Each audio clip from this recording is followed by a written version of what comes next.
ፋኖ በኦሮሚያ ክልል የሚያካሄደው ውጊያ በተለይም በወለጋ ግንባር ተጠናክሮ እንደቀጠለ ሲሆን ትላንት በተደረገ ትንቅንቅ ጌጤ ግርማ መብረቅ ክፍለ ጦር በአገዛዙ ጥምር ጦር ላይ ድል መቀዳጀቱን አስታወቀ። ከጠዋቱ 1 ሰዓት መነሻውን በምስራቅ ወለጋ ዞን አንገርጉት በማድረግ በመንደር 2 መንደር 3 እንዲሁም በሆሮ ጉዱሩ ዞን በቱሉጋና አድርጎ ወደ መንደር 18 በ3 አቅጣጫ የገባው የጠላት ኃይል ላይ የአንሻ ሰይድ ዕዝ አይበገሬዎቹ አስደናቂ ድል አስመዝግበዋል። በአማራ ፋኖ ብሔራዊ ንቅናቄ ቴዎድሮስ ዕዝ የተቀናጀ ማጥቃት ከ2 ሻለቃ በላይ ያገዛዙ ጦር በመደምሰስና በዳንግላ አንድ ሙሉ ሬጅመንት መውደሙ ተገለጸ። የአማራ ፋኖ ብሔራዊ ንቅናቄ ቴዎድሮስ ዕዝ ስር የሚንቀሳቀሱ 206ኛ ኮር 24ኛ ክፍለ ጦርና 34ኛ ክፍለ ጦር እንዲሁም 201ኛ ኮር 64ኛ ክፍለ ጦር በጋራ በመሆን ከደብረ ማርቆስ ከተማ በቅርብ ርቀት ላይ በሚገኘው የወቅላ ከተማ ላይ በከፈቱት ብርቱ የማጥቃት ውጊያ ከ2 ሻለቃ ጦር በላይ የሚሆን የአገዛዙ ኃይል መደምሰሳቸውን የዕዙ ህዝብ ግንኙነት መምሪያ ባልደረባ አስቴበላ አለሙ አስታውቀዋል። የአማራ ፋኖ ብሔራዊ ንቅናቄ ቴዎድሮስ ዕዝ 105ኛ ኮር 66ኛ ክፍለ ጦር በሺዎች የሚሆኑ አዲስ የፋኖ አባላትን በመተከል ቀጠና በድምቀት አስመረቀ። በምረቃ መርሃ ግብሩ ላይ የአማራ ፋኖ ብሔራዊ ንቅናቄ ሊቀመንበር አርበኛ ዘመነ ካሴ መልእክት ያስተላለፉ ሲሆን ትብብር በሚመለከት ከሌሎች ጋር የሚደረግ የተመረጠ በጎ ትብብር አለ። የተሰላና የተጠና ትብብር ሁልጊዜ አስፈላጊ ነው ያሉ ሲሆን ጥቅምህን በሚስጥር ኪስህን ይዘህ የሌላ ወገን ጥቅም ሳትነካ የራስን ሳታስነካ መተባበር ሁሌም ልክ ነው ብለዋል። ስለዚህ በአጭርም በረጅም እንተባበራለን የቀጠናውን ኃይሎችም ጋር ቀጠናዊ በሆኑ ጉዳዮች ላይ ከጥቅማችን አኳያ እናብራለን ሲሉ ተናግረዋል። ብልጽግና ፋኖ ህዋት ሸኔና ኤርትራ ተባብረው ሊወጉኝ ነው ሲል ሲከስ እንደነበረ የሚያውቅ ሲሆን አርበኛው ይህን መግለጫ መስጠታቸው በተለይም ለ4 ኪሎ ሽማምት ከባድ ራስ ምታት እንደሆነባቸው ነው የተገለጸው። ሙሉ መግለጫውን በስፋት የምታደምጡት ይሆናል። ሰላም ጤና ይስጥልኝ የተወደዳችሁና የተከበራችሁ በመላው ዓለም የምትገኙ የቻናላችን ቤተሰቦች እንደምን ቆያችሁ? ለሰዓቱ የደረሰን ሰበር እና አዳዲስ መረጃዎችን ይዘን ቀርበናል። እናንተም እስከ ዝግጅታችን ፍጻሜ አብራችሁ እንድትቆዩ በአክብሮት እየጋበዝን አሁን በቀጥታ ወደ ዝርዝር መረጃዎቹ እናልፋለን። በኦሮሚያ ክልል የሚካሄዱ ውጊያ በተለይም በወለጋ ግንባር ተጠናክሮ እንደቀጠለ ሲሆን ትናንት በተደረገ ትንቅንቅም ጌጤ ግርማ መብረቅ ክፍለ ጦር በአገዛዙ ጥምር ጦር ላይ ድል መቀዳጀቱን አስታወቀ። የአማራ ፋኖ ብሔራዊ ንቅናቄ የወለጋ ቢዛማን ሻ ሰይድ ዕዝ ጌጤ ግርማ መብረቅ ክፍለ ጦር በቅርቡ የሪፎርም ስራ ካከናወነ በኋላ በአገዛዙ ኃይሎች ላይ ትላልቅ ድሎችን እያስመዘገበ ይገኛል። ከጠዋቱ 1 ሰዓት መነሻውን በምስራቅ ወለጋ ዞን አንገርጉትን በማድረግ መንደር 2 መንደር 3 እንዲሁም በሆሮ ጉዱሩ ዞን በቱሉጋና አድርጎ ወደ መንደር 18 በ3 አቅጣጫ የገባው የጠላት ኃይል የአንሻ ሰይድ ዕዝ አይበገሬዎቹ አስደናቂ ድል አስመዝግበዋል። በዚህ ትንቅንቅ 4 የአገዛዙ ኃይሎች የተገደሉ ሲሆን ቁጥራቸው በውል ያልተረጋገጠ ቁስለኞች ወደ አንገርጉትን ከተማ ሆስፒታል በአምቡላንስና በአይሱዚ እያመላለሰ እንደሚገኝ ምንጮች ገልጸዋል። የብልጽግና ሰራዊትም የደረሰበትን ምት መቋቋም አቅቶት ሙትና ቁስለኛውን ይዞ ያሰበውን ዓላማ ሳያሳካ ወደ መጣበት ለመመለስ ተገዷል። ይህ በእንዲህ እንዳለ አገዛዙ በንጹሃን ላይ የሚፈጸመው ግፍና ዘረፋ የሰለቻቸው የመከላከያ ኃይሎች 5 ጥቁር ክላሽ ከነሙሉ ትጥቃቸው እንዲሁም ከአንድ ጥቁር ስናይፐር ጋር ፋኖን ተቀላቅለዋል ሲል የአማራ ፋኖ ብሔራዊ ንቅናቄ ወለጋ ቢዛማን ሻ ሰይድ ዕዝ ህዝብ ግንኙነት መምሪያ ፋኖ ዳዊት አማረ ገልጿል። በሌላ በኩል በአማራ ፋኖ ብሔራዊ ንቅናቄ ቴዎድሮስ ዕዝ የተቀናጀ ማጥቃት ከ2 ሻለቃ በላይ ያገዛዙ ጦር መደምሰሱና በዳንግላ አንድ ሙሉ ሬጅመንት መውደሙ ተገለጸ። የአማራ ፋኖ ብሔራዊ ንቅናቄ የቴዎድሮስ ዕዝ ስር የሚንቀሳቀሱ 206ኛ ኮር 24ኛ ክፍለ ጦርና 34ኛ ክፍለ ጦር እንዲሁም 201ኛ ኮር 64ኛ ክፍለ ጦር በጋራ በመሆን ከደብረ ማርቆስ ከተማ በቅርብ ቀን ላይ በሚገኘው የወቅላ ከተማ ላይ በከፈቱት ብርቱ የማጥቃት ውጊያ ከ2 ሻለቃ ጦር በላይ የሚሆን ያገዛዙን ኃይል መደምሰሳቸውን የዕዙ ህዝብ ግንኙነት መምሪያ ባልደረባ አስቴበላ አለሙ አስታውቀዋል። ሐምሌ 2 ቀን 2018 ዓ.ም ከጠዋቱ 11 ሰዓት ጀምሮ ማጥቃት የሰነዘረው የቴዎድሮስ ዕዝ የጠላትን 2 ወሳኝ ምሽጎች ሙሉ በሙሉ በመስበርና ያገዛዙን አዋጊ መኮንኖችን ጨምሮ ከፍተኛ ሰብአዊ ኪሳራ ያደረሰ ሲሆን በአውደ ውጊያው ላይ በርካታ የነፍስ ወከፍ የጦር መሳሪያዎችን መማረክ ችሏል። በዚህ አስደናቂ የጀብዱ ውጊያ ላይ አንድ የፋኖ ታጋይ ብቻውን እስከ 4 መሳሪያዎችን የማረከ ሲሆን አብዛኛው የፋኖ ሰራዊት አባል ቢያንስ አንዳንድ መሳሪያ በመማረክ ታሪክ መስራቱን ገልጸዋል።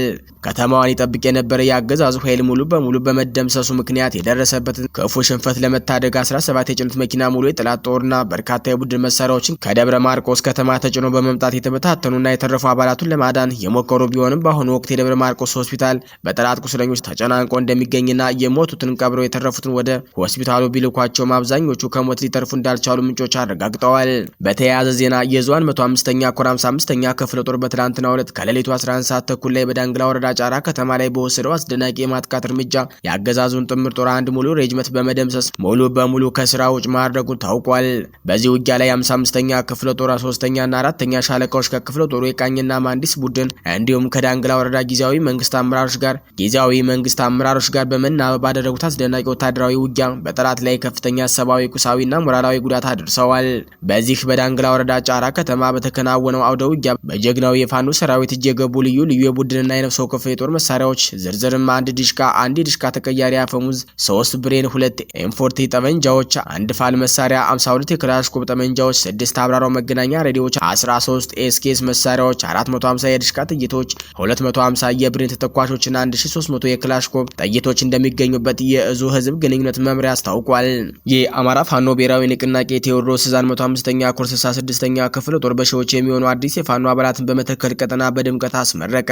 በአማራ ህዝብ የህልውና ተጋድሎ ውስጥ ትልቅ ሚና እየተጫወተ የሚገኘው የአማራ ፋኖ ብሔራዊ ንቅናቄ ቴዎድሮስ ዕዝ 105ኛ ኮር 66ኛ ክፍለ ጦር በሺዎች የሚቆጠሩ አዲስ የፋኖ አባላትን መተከል ኮርስ ብሎ በሰየመው በመተከል ቀጠና በትናንትናው ዕለት በደማቅ ወታደራዊ ስነ ስርዓት አስመርቋል። በምረቃ መርሃ ግብሩ ላይ የአማራ ፋኖ ብሔራዊ ንቅናቄ ሊቀመንበር አርበኛ ዘመነ ካሴ፣ ቴዎድሮስ ዕዝ ከፍተኛ አመራሮች እንዲሁም ጥሪ የተደረገላቸው እንግዶች ተገኝተዋል። በዕለቱ አርበኛ ዘመነ ካሴ ለአዲስ ተመራቂዎች የእንኳን ደስ አላችሁ መልእክት ያስተላለፉ ሲሆን ከነመፈጠራቸው የማይታወቁ ሁለት ሰዎችን በራሱ ልብ መርምሮ በራሱ ቀመር አንጥሮ ከየጥጉ ጎትቶ አምጥቶ ለአንድ ወርቃማ ዓላማ ሲል ያገናኘበት ታሪክ የራሱ ነፍስና የራሱ ረቂቅ የስሌት ቀመር አለው በማለት ሁለት የማይተዋወቁ ኃይሎች ለአንድ ዓላማ መሰለፋቸውን ገልጸዋል። እናም ለብዙሃን እውነትና ነጻነት እንደ ጧፍ ያበሩ ዘንድ በፍቅር ያሰልፏቸው ይበራሉ። በድቅድቅ ጨለማ ማለት የተሰለፉ ብርሃን የነጻነት ወጋገን ይሆናሉ። ይህን አስበው የማይዘልቁ የታሪክ ጥልቅ ምስጢር ነው። ታሪክ እኔና እናንተንም በዚህ ዘመን በዚሁ ስሌት ለአንድ ወርቃማ የትውልድ ፕሮጀክት አገናኝቶናል። ዛሬ እየታገልነው ነገ እናሸንፋለን፣ የአማራን ቀን እናመጣለን ሲል በወኔና በተስፋ ለተመራቂ ኮማንዶዎች መልእክቱን አስተላልፈዋል። ህልውናችን እስካልተረጋገጠ ድረስ የዛሬ 50 ዓመት በዚህ ቦታ ላይ ሌላም አማራ ቆሞ ሁልጊዜም ስለ መሰልጠንና ስለ መዘጋጀት አስፈላጊነት ሊናገር ይችላል ሲል የገለጸው አርበኛው መደራጀታችን፣ መሰልጠናችን፣ መታጠቃችንና ለህልውናችን መታገላችን የሚቆመው ህልውናችን የተረጋገጠለት ብቻ ነው ሲልም አጽንኦት ሰጥቶ ፋኖ ለትግሉ ያለውን እልህና ቁርጠኝነት ለተመራቂዎቹ አብራርተዋል። አርበኛው አክሎ ማቢ በታንክና በድሮን ያልቻለውን ጦርነት በገንዘብ በሽማግሌና በወሬ ሊያሸንፍ እየሞከረ ነው ያለ ሲሆን አንዳንዴ ከሺህ የአብይ ታንከኛ አንድ ወሬኛ ትግላችን ላይ ጉዳት ሊያደርስ ይችላልና ጥንቃቄ ማድረግ ያስፈልጋል በማለት የእንግሊዞችን አባባል ጣል አድርጓል። ስራ ለፈቱ እጆች ሰይጣን ስራ ይፈጥርላቸዋል ይባላል። ብዙ ጊዜ የወሬና ሐሜት ምንጩ መቦዘን ስለሆነ እያንዳንዱ ደቂቃ ስለ ትግላችን በመድከምና በማሰብ እናሳልፍ በማለት ለወሬና ለፕሮፓጋንዳ ቦታ መስጠት እንደማያስፈልግ አብራርተዋል። ይህ በእናንተ ላብ በወንድሞቻችሁ ደምና በህዝባችን ሲቃ የተገዛ ትግል ነው። የአብዮቱ ዘበኞች እናንተ ናቸው። ስለዚህ ከፋፋይ ለግልና ለቡድን ፍላጎት ብቻ የሚሰሩ መንፈሰ ደካሞች ቢገጥሟችሁን አቋቸው፣ ታገሏቸው። ይህ ትግል የህልውና አደጋ ለገጠመው የአማራ ህዝብ የህልውና ጉዳይ ነው። የሚሳሱለት አይኖች ሌት ተቀን የሚጠብቁት እጆች ይፈልጋል እና አደራ ብለዋል። የአማራ ህዝብ የራሱ የሆነ ንጹህ ተቋም እንዲኖረው ብዙ ቀደምቶች ብዙ ደክመዋል፣ ታስረዋል፣ አካላቸውም ቅስማቸውም ተሰብረዋል፣ ህይወታቸውንም አጥተዋል። በቀጠለ ጥረትና ብዙ ድካም በዚህ በእኛ ዘመን ተሳክቷል። የአማራ ህዝብ የአማራ ፋኖ ብሔራዊ ንቅናቄን ፈጥሯል። ይህ ተቋም መድህናችን ሆኖ ወደምንፈልገው ግብ ያደርሰን ዘንድ በየዘርፉ የተሳሉ ፖሊሲዎች አሉት። የተቋማችን የመጀመሪያውና ቋሚ ፖሊሲያችን ራስን መቻል ነው። ሁሉን አቀፍ ራስን በቅንነት በየቀኑ ማሳደግ ያስፈልጋል። ለዚህ ደግሞ ድርጅታዊ ውስጣዊ አንድነታችንን እናጠነክራለን። ራሱን ያልቻለ አንገት የሚያቅፈው የለም። ስለዚህ የህዝቦች ውስጣዊ አንድነት የድርጅታችን የአማራ ፋኖ ብሔራዊ ንቅናቄ ጠንካራ ውስጣዊ አንድነት እጅግ አስፈላጊ ነው። የህዝባችን አንድነት የመተንፈስ ያክል ፍጹም አስፈላጊ ነው። የተበተነ ህዝብ ነጥሎ የሚበላውን ጠላት ከየአቅጣጫው ይጋብዛልና። ሁለተኛውና ተያያዥ ፖሊሳችን ከራስ መቻል ላይ የመነጨ ከሌሎች ጋር የሚደረግ የተመረጠ በጎ ትብብር ነው። የተሰላና የተጠና ትብብር ሁልጊዜ አስፈላጊ ነው። ጥቅምህን በሚስጥር ኪስህን ይዘህ ሌላውን ወገንን ጥቅም ሳትነካ የራስ ሳታስነካ መተባበር ሁሌም ልክ ነው። ስለዚህ ባጭንም በረጅም እንተባበራለን። የቀጠናው ኃይሎችም ጋር ቀጠናዊ በሆነ ጉዳዮች ላይ ከጥቅማችን አኳያ እናብራለን። ፋኖ ልባለውም አላለውም የግዙፉና የውስብስቡ የምስራቅ አፍሪካ መልካ ፖለቲካዊ አካል ሆኗል። ወይ ዋይቶ ይወጣል፣ ያለበለዚያ ግብግቡ በሚያስነሳው ማዕበል ውስጥ ይሰጥማል። ግዙፉ ቁመናችን በስሌትና በጥበብ ታግዞ የምላጭ ጠርዝ ላይ የመቆም ያክል ጠንቅቆ ሌሎቹን ሳይደፍቅ አሸናፊ ይሆናል። ከዚህ አኳያ በተለይም ከቅርብ ጊዜ ወዲህ የሚስተዋሉ ግርግር አማራን ብቻውን ለማቆም ነው። በእርግጥ ማንም ኃይል መተማመኛው የራሱ አቅም ነው። የማይሸሽ የማይለወጥና የማይነቅዝ የራስ አስተማማኝ አቅም ነው። ይህ ሆኖ አማራ በዓለም ፊት ቆሞ ብቻውን ገለባብጦ ተራራውን ሜዳውን ተራራ እንዳላደረገ ሁሉ የአማራ ትግል ተነጥሎ የቆመለት ይከስማል የተባለ ይመስል ይህ ሁሉ ግርግር ፋኖን ብቻውን ለማቆም ነው። ከ3 ከ3 ዓመታት በፊት ሁሉም የጨዋታ ተሰላፊ የራሱ ስሌት ይዞ በፕሪቶሪያ መድረክ ቢጫወትም በስምምነቱ ውስጥ የነበረው የብዙዎች ተሰላፊዎች ድብቅ የጋራ ግብ መቀጣጠል ጀምሮ የነበረውን የአማራን የአብዮት እሳት በጋራ የማጥፋት እቅድ ነበር ብዬ አምናለሁ። በዚህ አደገኛው ሰደድ የማጥፋት ተልዕኮ ውስጥ ህወሓትና ብልጽግና በደስታ አብረው እንደሚሰለፉ የፕሪቶሪያ ስምምነት ሽማግሌዎችም እርግጠኞች ነበሩ ማለት ይቻላል። ምናልባት የትግራይ ኃይሎች ታሪካዊ ውሳኔ ወስነው ራሳቸውን ገሉል አድርገው ማቆማቸው እስኪታወቅ ድረስ በቀላሉ አማራን ጨፍልቀው ወደ ኤርትራ መሻገር የየራሳቸው ግብ ማሳካት እንደሚችሉ እርግጠኞች ነበሩ። ባልጠበቁት ሁኔታ ህወሓት የራሱን ስትራቴጂካዊ ስሌት ይዞ አማራን አልወጋም ኤርትራ ላይ ማልዘምትም ሲል ቀመሩ ተዛባ። የአማራ ህልውና ትግልም በመካከል በፍጥነት ሌላ ደረጃ ላይ ደረሰ። ከመጀመሪያው ቀን ጀምሮ በአንድ እጁ እየተዋጋ በሌላኛው እጁ የራሱን ትግሉን የሚመራ ተቋም ፈጠረ። ይህ ሲሆን የጨዋታው መልክ ሙሉ በሙሉ ተቀየረ ማለት ነው። አብይ ግን እድሎቹ ከተገኙ አሁንም እዛው ጨዋታ ውስጥ መሆኑንና ተስፋ ለመቁረጡን የሚያሳየው በተለይም ባለፉት 3 ወራት ውስጥ አማራውን ለመነጠን የሚያደርገው ሩጫ ነው። በዚህ መሃል አንዳንድ አውቀው የተኙ ወይንም ባሞሌ ጨው ራሳቸውን የሸጡ የኛ ወገኖች ሳይ ሌላው ሁሉ ይቅር፣ ሁሉ ሩጫና ግርግር አማራ ብቻውን አቁመ ለማጥፋት በመመኘት የሚደረግ መሆኑን እንዴት ማወቅ ተሳናቸው እላለሁ። ለዚህ ክፍኝ እድሜ ስንት ዓመት አሞሌ ይላሳል? በእኔ እምነት የፕሪቶሪያ አፍራራሚዎች ዋና ግብ ጸረ አማራ ብለው ያሰቧቸውን ኃይሎች አስተባብረው እየተነሳ ያለውን አዲሱ የአማራ አብዮት መንፈስ ላይ ማዝመት ነበር። ለጊዜው አልተሳካም። እነዚህ ኃይሎች የአማራ ልዩ ኃይል እንዲፈርስ ለአብይ ቀጭን ትዕዛዝ ሰጠዋል። ልዩ ኃይሉ ፈረሰ። ያም ሆኖ ያሰቡ ሳይሳካ እንዲያውም የፈረሰው ልዩ ኃይል ለትግሉ ልዩ ግባት ሆነ። ትንሽ ገፋና ደፈር አድርጌ ከደመደፉ የፕሪቶሪያው ስምምነት በራሱ የአማራ ትንሳኤ ፍርሃትና ድንጋጤ ውጤት ነው። አማራው ባይነሳ ኑሮ የፕሪቶሪያ ስምምነትም አይፈጠርም ነበር። ለዚህ ነው አንዳንድ ወገኖች የአማራው የህልውና ትግል የዘመናት ፍጅትና መጎሳቆል ውጤት መሆኑን ረስተው በፕሪቶሪያ ስምምነት ምክንያት የተፈጠረ ኩርፊያ የወለደው ሊያስመስሉት ሲሞክሩ ሲታይ አስቂና አስተዛዛቢ የሚሆነው። ፕሪቶሪያ የአማራን ትግል አልወለደም። የአማራ መነሳት ፕሪቶሪያን ወለደ እንጂ። ቆላም ነፈሰ ደጋ ጨዋታውን በደም ተጫውተናል። ስርዓቱንም እንደተደገመበት ሰይጣን አፍዝዘን አስቀምጠነዋል። እጣ ፋንታውንም በምን ወስደው ቀጣይ ሙሉ ለሙሉ ገፍቶ የመጣል እርምጃ ላይ እንዲወሰን አድርገነዋል።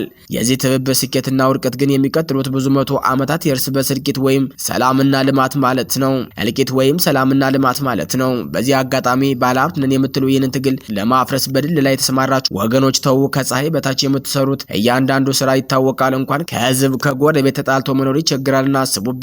አርፋችሁን ስራችሁን ስሩ።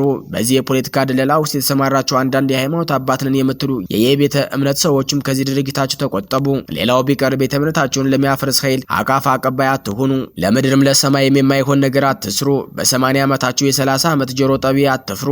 በውድቀታችሁ የጣላችሁትን ዘመን እና ህዝብ ልናቃና ስንደቅም ደንቃራ አትሁኑ። ትንሽ እንኳን ፈሩ። ለወዱ የአማራ ህዝብ ያለምን መከራ ተሸክመሃል። እንድታልቅ ፍጅት ታውጆብሃል። ከዘመናት ሞት ቀመስ እንቅልፍ በኋላ ተነስተሃል። ጠላትህ አቁስለህ የምትተዋውሬ አይደለም እና ሳትቀብረው እንዳትቀመጥ። ጠላት አንድነትን በወንዝ ለመክፈል በጎጥ ለመተልተል እየሰራ በመሆኑ በደምህ የገነባውን ቤት የሙጥኝ በል። እንደ ወትሮ ሁሉ በተለይም ደግሞ ከቅርብ ጊዜ ወዲህ አብይ ሃይማኖት ግጭት ለመፍጠር እየሰራ በመሆኑ መዋደድህን የበለጠ መጠንከር ይኖርበታል። በየቀኑ የሚከፈለውን ዋጋ ባውቅም በነፃ አይወጣምና አይዞህ በርታ። ለመላው የኢትዮጵያ ህዝብ ይህ እብድ ሰውዬና ቡድኑ በስልጣን ላይ እስካሉ ድረስ የማይጎሳቆል የማይራብ የማይታረዝና ህልውናው አደጋ ውስጥ የማይገባ ኢትዮጵያዊ አይኖርም። በኢትዮጵያ ምድር ላይ ቆሞ መራመድ እስካልቻለ ድረስ መሬቱንም ህዝቡንም በግራም ሳይቀር እየለካ ከመሸጥና ከማጥፋት አይመለስም። ስለዚህ ሁሉም ኢትዮጵያዊ ይነሳ። ለዓለም አቀፉ ማህበረሰብ ዛሬ ከአብይ ጎን ቆሞ የሚገኝ ብሔራዊ ጥቅም ነገ ከቀጠናው የሚመነጭ ትልቅ ብሔራዊ ኪሳራን ያመጣባቸዋልና ከእውነት ከፍትህና ከነጻነት ኃይሎች ጎን ቆሙ። በተለይም አንዳንድ ሀገራት አብይን መደገፍ አቁሙ። አብይ አማራን ሲፈጅ የትግራይን፣ የኦሮሞን፣ የጋምቤላን፣ የሲዳማን፣ የጉሙዝን፣ የቤሻንጉል፣ የአፋርን፣ የሶማሌ፣ የጉራጌን በአጠቃላይ የሀገሪቱ ህዝብ ላይ እሳት ለኩሶ እያቃጠለ ቆሞ መመልከት ነገ ዓለም ቢጮህ የማይፈታው ቀጠናዊና ዓለም አቀፋዊ ምስቅልቅል ይፈጥራልና አስቡበት። ፍትህና ነጻነት ድንበር የላቸውም። እንደ ፀሐይ ለሁሉም መሆን አለባቸው። ለሚሊሻ መደበኛ አድማ ብተና ፖሊስ አባላት በራሳቸው ጸው ውስጥ የጠላት ዱላም ገላጋይ መሆን ታሪክ የማይረሳው ክደት ነው። ወደ ወገኖቻችሁ ኑ። ያለበለዚያ ጣፈንታችሁ አንደኛው ተራራ ስር ወይም አንዱ ጎዳና ላይ ደመከር መሆን ነው። አሁንም ቢረፍድም አልመሸምና ወደ ወገኖቻችሁ ኑ። በእኛ በኩል እንደ ወንድምና እንደ አባት እንቀበላችኋለን። ድል ለአማራ ህዝብ፣ ክፋት ለማን፣ በጎነት ለሁሉም። አዲስ ትውልድ፣ አዲስ አስተሳሰብ፣ አዲስ ተስፋ። ህልውናችን በተባበረ ክንዳችን በማለት መልእክቱን ቋጭተዋል። የተከበራችሁ አድማጭ ተመልካቾቻችን የዕለቱ አበይት ዜናዎች እስካሁኖቹ ነበሩ። በሌላ የዜና ሰዓት እስከምንገናኝ ጤና ይስጥልን።